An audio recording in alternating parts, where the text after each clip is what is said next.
There's a British politician quite high up in government recently in Great Britain who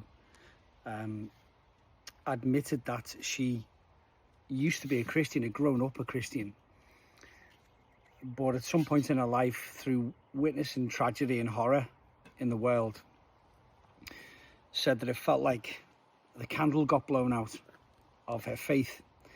And she describes herself now as somebody who's a cultural Christian. In other words, she likes some of the morals and the teachings of Christianity, but she doesn't class herself as being a out and out follower of Jesus Christ, if you like.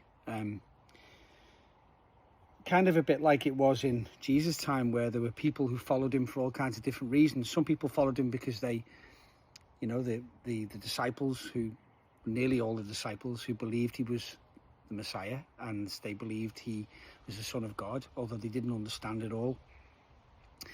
There was people who followed him because they thought he was going to be a great overhauler of the Romans. He was going to be like King David, he was going to go to war against the Roman Empire, and he was going to free Jerusalem from Roman rule. And then there was others that followed him because they were just intrigued by the things that he said, and watching him, heal people and all the rest of it.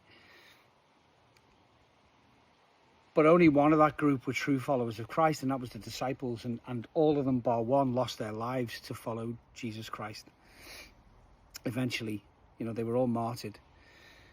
You can't be a cultural Christian who just thinks Jesus said and did some good stuff, sort of cherry pick the stuff that you quite like and leave the other stuff behind. You can't do that with Jesus Christ. He's either the Son of God, the creator of the universe, the Jesus that was nailed to a cross and rose again from the dead and is going to return, or you're not following the real Jesus,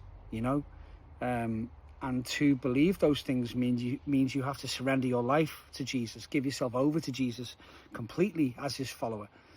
That he would come and live, make a home inside of you, help you to change, help you to grow, help you to become more like him until we're with him face to face in glory,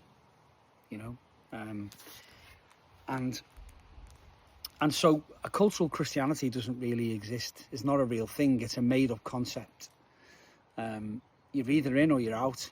You're either a Christian or you're not.